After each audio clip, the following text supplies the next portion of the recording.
What up, fam? It's your boy, Slenderboy2024, streaming to you live. Yeah, I don't know what to make of Slenderman 2024's shenanigans. He posted this very odd. People were asking me in the chat. People were asking me like, "Oh, have you seen his book review for Game of Thrones?" I was like, "Well, yeah, it's my channel. Yeah, duh. Like, yeah, I've seen the video." I kept it up. I thought it was funny. I kept it up, but it is a little strange. He's definitely, I don't know. He's unraveling. He's becoming unhinged. Like this guy. All I can say is Slender Lord 2024 is obviously getting to him. He's afraid to post on his channel because he's on a... What's the word he keeps trying to use? Bro, are you talking about sabbatical? You're like on a sabbatical, like you're taking a break? Like, yeah, he's taking a break but from his channel because he's afraid of Slender Lord 2024, but he's posting, you know, odd book reviews on my channel now, and I'm like, all right, whatever, bro. Like, this is all very strange. But yeah, let's get to today's main event. I'm finally doing another PS5 Chronicles. It's been a while. it's been too long. I'll admit it. I got kind of wrapped up. I got kind of sidelined with the Superboy and all these like Super Nintendo game shenanigans. I mean, and you guys are loving that as well. So I'm gonna keep that content coming. But I don't want to neglect my nice, beautiful PS5 that I spent, you know, quite a pretty penny on. Like, it'd be a shame to not play that still as well. I'm a retro gamer at heart. I'm an odd gamer. You guys have definitely seen that. Everyone's telling me, you know, recommending games, and I appreciate it, by the way. Like, I definitely need to play more modern games. I need to play more like critically acclaimed games and everything. Like, everyone's telling me, what is it? Black Myth Wukong, Monster Hunter Wilds, you know, Black Myth Wukong, whatever. Monster Hunter Wilds, whatever. Doom the Dark Ages, whatever. What just came out? Death Stranding 2 on the beach, whatever. You don't need that. No. You listen to me. Something caught my eye, all right? When I bought my PS5, you knew this would happen. You knew this would happen, chat. You knew that I would be buying games like this, all right? You need to listen to me, all right? You're going to play this game. This is the Smurfs Dreams, the Reverie Edition. A reverie is like a daydream, basically, so it's going along with the dreams theme. This game... This is by the publisher Microids, which is quickly becoming one of my favorite companies because, as you guys know, I'm a big physical media guy. I love having my games physically, which is, you know, that's a whole other topic, but physical games are becoming harder and harder to come by. But I love Microids almost always when they come out with a game, they'll give you some goodies, you know, some goodies with it. It's almost like a given that you're going to get something with your game. And I'll go into that in a second, but yeah, real quick, my relationship with the Smurfs is an interesting one. Yeah, I mean, you guys know, like, you know, yes, there's so many other games I could be playing right now, but like, I have a soft spot for basically any kind of 3D platformer, which is what this is, and also the Smurfs. And let me just, okay, let's go. So, yeah, I've seen the Neil Patrick Harris movies, Smurfs 1, Smurfs 2. They're hard. They're hard. I just recently watched Smurfs: The Lost Village. It's funny. It was like leaving Netflix that day. It was like a race against time because it was like leaving that day at midnight or whatever. So I was like trying to finish it. That movie's pretty solid. That one, they learned from their mistakes. That one is like fully 2D animated, like traditionally animated. Excuse me, not 2D. It's you know, CG, but at least it's freaking animated and not that weird hybrid with like live action actors that everyone hates. And that's the one. You know, this is important for your Smurfs lore, okay? Because as you can see, this is a female Smurf that is not Smurfette. So once upon a time, Smurfette was the only, you know, female Smurf. It was a whole thing. But in Smurfs: The Lost Village, they actually come across a village of all female Smurfs, and so Smurfette's finally not alone in the world. It's a whole thing, but yeah, it introduces a shit ton of new characters that are now canon. That's the main thing, and so they're gonna be like in this game, and they're gonna be in future movies. I've been slacking, so like I said, I just finished Lost Village. I have to see the new movie. It's just called The Smurfs. I guess it's a reboot. The one with Rihanna. It might as well be called Smurfs with the one with Rihanna, but yeah, she plays Smurfette. The music looks pretty good, actually. I want to like listen to the soundtrack, and I like that it, once again, it's traditionally, you know, it's a fully animated film. It's not, you know, the weird hybrid live action hybrid with animated characters. So I'm planning to see that soon. So I picked this up, this video game.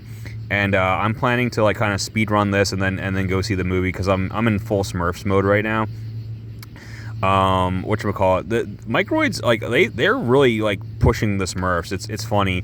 Back in 2021, I played Smurfs: The Mission Vialeaf, which was a Super Mario Sunshine ripoff where you had like the flood backpack, and that was a really fun game. Instead of cleaning up like Isle Delfino, you're cleaning up like the poisonous, the toxic forest or whatever with your backpack, and that was a really fun game. So I did not play the sequel. There's actually a sequel, Smurfs 2, Prisoner of Green Stone, something like that. So I've been slacking. I have to play that. And then there's already Smurfs Kart and Smurfs Party, obviously ripoffs of Mario Kart and Mario Party. Those I was like a little less interested, so I haven't played those either. And then this game's very interesting. I had to give this a try. So let's take a look. The Reverie Edition. Let's take a look. What do you get with the Reverie Edition? Okay, so you get this beautiful slipcover that I love. You get a 3D lenticular, so that this is like the normal cover. I don't know how well this will show up in the video, but I love lenticulars. It's basically, a 3D effect when you turn it to the side. I don't know how well this will show up in the video, but trust me, like it's beautiful holding it in front of my face. So yeah, I love this. This packaging is 10 out of 10. You obviously get the game. So what does it say? The fate of the Smurfs village rests in your dreams. Okay, the fate of the Smurfs village rests in your dreams. Alone or with a friend, embark on a journey to the edges of imagination. So yeah, there actually is a co-op mode for this game, and this game basically. It's totally a ripoff of Super Mario 3D World, which is fine with me because that's one of my favorite games of all time. I think that's one of the best 3D platformers of all time. What's also interesting is when you're on like the world map and you're like going in between characters' dreams, you're like the player avatar, but you're like kind of you can hit a button to like twirl around through space. It's that one section at least that's literally lifted from Astrobot. That is the exact like world select screen from Astrobot where you're flying around in the ship and you can speed up and twirl. Again, like they're copying people's homework, but they're copying the best of the best. So that you can't go wrong. Mario 3D World, Astrobot, like you're learning from the best. So obviously, like let's be fair. Let's not compare to like top tier PS5 games like Astrobot. But honestly, this game, it's very appealing. It has very appealing graphics. The soundtrack is very upbeat and catchy. It's a really good looking game. I mean, it pops. The colors pop on your PS5. I mean, again, it doesn't look as good as Astrobot, but it looks better than, I said the same thing about Mission Vialeaf when I played it back in the day. That game looked way better than it had any right to. Like, the graphics were really good, actually. But yeah, and I doubt I'll ever be able to try the co-op feature. It's funny, I called my one buddy as soon as I got this, and I was like, hey bro, like, do you want to play a game co-op? And he's like, yeah, sure, like, what is it? And I was like, the Smurfs Dreams. And then the line went dead instantly. He hung up on me, and then I tried to call him back, and apparently, I think he blocked my number because I couldn't get through. I was like, okay, never mind. Click, Smurf Stream. Click, okay, message received. Okay, I'll be playing this one solo. Same thing with Mission Vialeaf. That had a co-op feature. I couldn't find anyone to play with me, so I just went solo. In that game, like the co-op, I think you had like a robot companion that followed you around. But yeah, in this game, it's pretty simple. Like you have your male avatar or your female avatar. When you start the game, you have to choose one. I don't know. I chose the female one just because, like, I mean, she's adorable, and also it's just novel that like I'm playing as a Smurf, a female Smurf that is not Smurfette. Like that is kind of a very novel thing to me. It's curious that you don't play as Smurfette. Well, okay, each level. Actually, yeah. Let me correct myself. On the one hand, I wish you could play as Smurfette like in the one game I played before, but at the same time, no. It's actually better this way because you enter different characters' dreams. Okay, sorry. Let me There's not much plot, but I should at least explain the plot. So, Gargamel, the Dark Wizard, he is going around. There's a cute little cutscene where he's like poisoning all the, or sprinkling something on all of the berries in Smurf Village. And then the chef Smurf, he gathers all the berries. He makes like these nice pies. They all eat, all the Smurfs. They eat the pies. And they were drugged, and they all fall asleep instantly. And then Gargamel's in his lair with like this little dream catcher, and he's like, hey, So like he has like, I guess, captured all of them in their dreams or whatever permanently. And then Papa Smurf comes up with this like special pillow that like allows you to like enter characters' dreams to like rescue them. And when you rescue them from the dream, that wakes the character up in real life. And until you do that, they are like trapped in eternal slumber or whatever. It's awesome. Like, I love any game with that premise of like, entering characters' dreams. Like, it's I don't know how else to say it. Like, it's Smurfs meets Inception. It is. I love Inception. I love the anime movie Paprika, which is anime Inception. I love anytime you're entering a character's dreams. You guys tell me, what's your favorite game in which you enter like a character's dream as like a level or whatever? That's just always fun, you know what I mean? Because it's like endless possibilities. It's literally anything you can imagine in the level.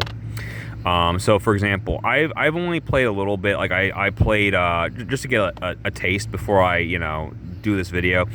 I played through the first 3 levels, and that's when the first Smurf's head that you enter is Chef Smurf.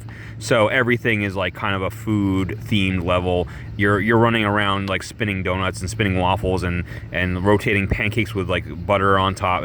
It's making me hungry, to be honest with you. It's a really cute level, and the graphics are very appealing.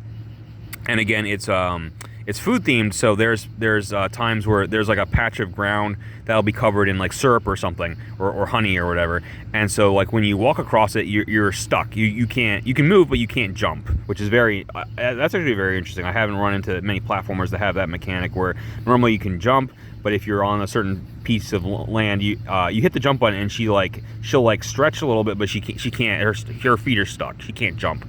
So that's kind of cool. Let me before I talk more about the game, let's look at the goodies one more time. So again, you get this. This was I'm trying to think. I don't know if there's like a non-special edition. I recommend the Reverie edition if you can find it, because it's so freaking cool. This was a little under $50. This was like $47, and I think it's worth, just for the goodies alone, I think it's worth every penny. I love this lenticular poster. This is fantastic. I love the slipcover, and then you get the game, obviously, and then let's see what else you get inside of it. So there you go. Peggy 7. I guess this is the European version, the PAL version, but again, PS5 is region free, so you can, it doesn't matter. But yeah, you get, oh my god, you get stickers. Oh my god, I love it. I love the female Smurf in her pajamas. Yeah, I love the stickers. And then here's like some more stuff that you interact with in like the environment or whatever. So like that's really cool. What do we got here? So yeah, there's like, again, it has like Super Mario, whatever world vibes, where like there's all these like secret, like there's so much to find in the level. Like I've only played through 3 levels. They're long. Like it took me a while to like beat those 3 levels, because I combed through everything. I want to get all the collectibles, like all the hidden mushrooms and shit. But yeah, like basically you get like these keys, you open up these secret doors, and you can go through like a special section of the level to get like a hidden collectible. It's really fun. It's really, really fun. I mean that in the best way, that it has like Mario vibes. It like reminds me of it. I don't know what's going on here, why these Smurfs are like in letter shape. It's like the unknown from Pokemon. But yeah, what else? What else do we get? Some more. Are there even more good? We got like 3 sticker sheets and the cool lenticular. Like that's enough for me already. Exclusive skins. The thief skin. I love it. I haven't put in the codes yet. I need to put in these codes to get the exclusive thief skin. But what's the other? And then I get a digital art book and a digital soundtrack. Oh yeah. Okay. So again, Microids, they take care of you whenever there's like a Microids release or whatever. Like they got your back. You're almost guaranteed to get some really high quality goodies. And I wish more companies like did this, and their games are usually fairly priced. Like they're not going to be full price. They're not going to be a full 60. And honestly, you get more than you would with a $60 game. You get, a $60 game, you're just getting the freaking disc, and that's it if you're lucky. You're not getting the little freaking lenticular. But yeah, that's my Smurfs journey began with Mission Violif, which I found on clearance, which had all these like awesome goodies too. So that's why I was like, and that's how like this whole Smurfs thing began.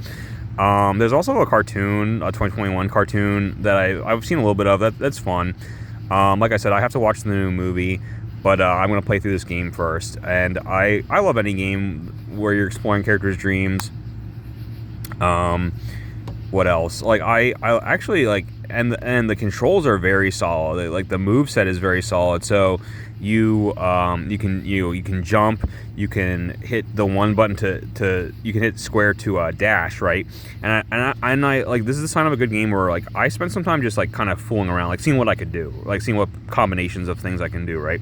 So like I'm dashing, right? And I'm dashing, and then one time I hit the jump button, and I, instead of just jumping, I did like a somersault, and I'm like, oh, like how do you do that? And I figured out, what happens is, if you're dashing and then you hit jump, you do a somersault, so you can like jump a little faster than you normally would. I'm like, that's freaking cool.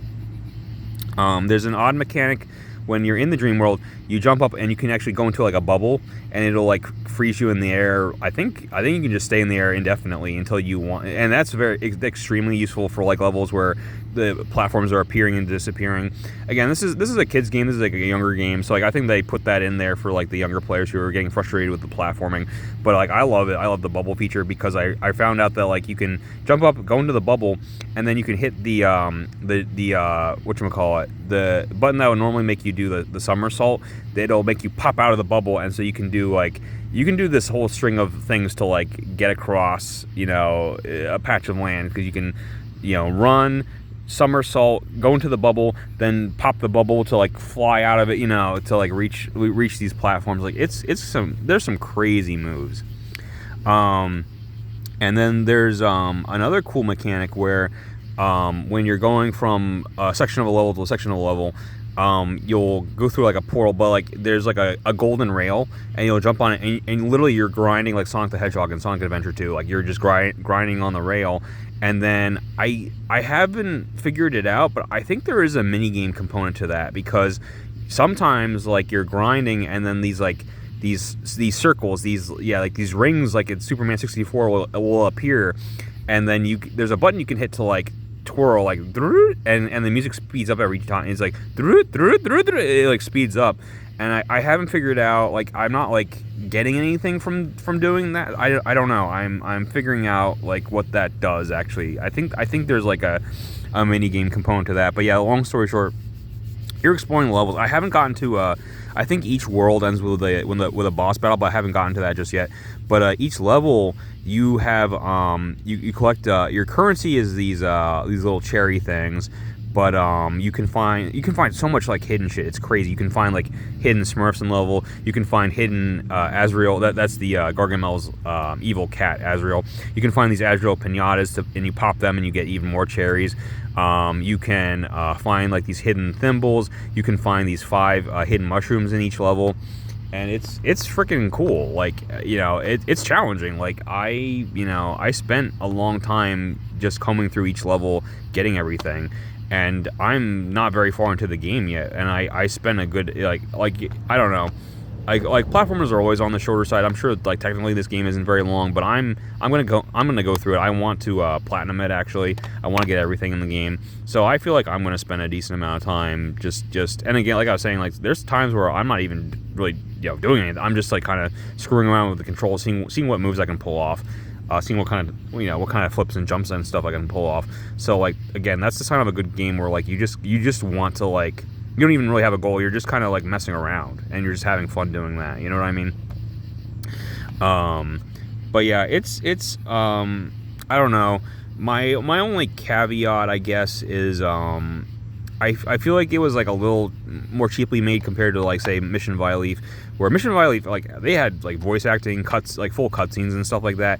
This again, there's like a quick animated intro, the one that I described with Gargamel, and then it goes right into the game, and like there is no like in-game dialogue. There are no real cutscenes really, and your avatar is just, you know, there's no voice, there's no dialogue really, other than well, one thing that I do like is there's also like a greet button, like a button you can hit, and your character will be like, hey, you know, hi, and like that's actually. It's silly, but that is a component of the game where like you're going through either Smurfs Village or you're going through a level, and when you see another Smurf, it's not a guarantee, but you can like wave hi, and they might wave hi back, and in that case they'll actually give you like a couple of cherries. It's I don't know, it's a little silly. I wonder if I'm going to get an achievement for saying hi to everybody. So that's the only reason I'm kind of trying to do that. I'm trying to say hi to like every Smurf I can come across, because honestly the number of cherries they give you for doing it's not worth the trouble. Like it's like one cherry. It's not worth the trouble of you going to. You might as well just keep exploring the level and you'll find a cherry, you know, more easily another way. But I don't know. Like it's cute. Like it's I can't think of too many other games where there was like a greet button. Yeah, I don't know. I didn't want to spoil myself. I looked up a few things on the internet. I was just curious what people were saying. Oh, here we go. Here's like a picture of like the Azrael pinata you can find. There are enemies. You have 2 hit points, so like you can die pretty easily. But checkpoints are pretty forgiving. They're pretty, you know, they're everywhere. And again, this is a Peggy 7. This is a game, you know, made in mind with like youngsters in mind. But it's I don't know. I've already died a few times. Like the platforming is kind of challenging, and sometimes enemies do kill you. But yeah, and you can get. Oh, that looks like a cool boss battle. Yeah, awesome. Yeah, you at least so far. I don't know if there's like a ton of weapons you can get, but like I've already gotten like a spray gun that shoots like some sort of like sticky syrup to, like, you know, like let's say there's a platform moving up and down, right, and there's a propeller controlling it, so you can shoot your syrup on the propeller to like freeze it in place for like a second, and the platform will freeze, and that'll let you, you know, get across. And the weapon, your gun can also be used in combat, where you can, again, you know, it's the same idea. An enemy's charging at you, you shoot syrup at it to freeze it for a moment, that way you can like hop on it like Mario and take it out. It's great. I really like it. Yeah, I don't know. Let me like get through the game. The one complaint I've read, a lot of people are saying the game is too short. You know, I can't, you know, I just started it, so I played through 3 levels that felt like, you know, very full length, like, you know, meaty levels that I enjoyed. So I don't feel that way at all. I don't feel like, you know, I'm not getting my money's worth. I don't feel like the game's too short yet. Again, my only complaint is like, I wish they went the extra mile. This game probably had a small budget, but I wish they had some voice acting. I wish there was some actual cutscenes. But yeah, like this is not a plot heavy game, so at the same time, yeah, they probably realize like how much story do we really need here? Like, you have the premise, let's go. You know, we're going through Smurf streams, let's go. Like that's it. That's all you need. Yeah, no. Again, I'm a Smurfs mega fan. I know others are out there because they keep making this content. They keep making these movies and games and stuff. So like, you guys are out there. If you're a Smurfs fan, this is a no-brainer. You have to have this game. Other people, normal people, you're playing Death Stranding, or you're playing Black Myth Wukong. Yeah. So if you want something different, if you're a fan of 3D platformers, yeah, this is a no-brainer, because those are other than the Marios, those are the quality 3D platformers are kind of hard to come by, other than the Marios, of course, and the Astrobots, of course. This is totally worth your time as far as like a low-budget 3D platformer. And then other people, yeah, I mean, just give this it's a cute game. 3D platformers, I think, can be enjoyed by anyone, and the game isn't so challenging that like anyone would really have trouble playing it. So like, there's no real barrier to entry here. I definitely say pick it up, especially with the goodies. Or you know, if you're not a Smurfs mega fan, or if you're not a 3D platformer fan like me, then yeah, either I would say, you know, look up some gameplay footage and decide for yourself if you want to give this a try, or, you know, if you can find it on sale, if you can find it on clearance like I did with Mission Violate, then I say yeah, give it a shot. But yeah, I will get back to you guys after I beat this game, and I'll let you know my final thoughts.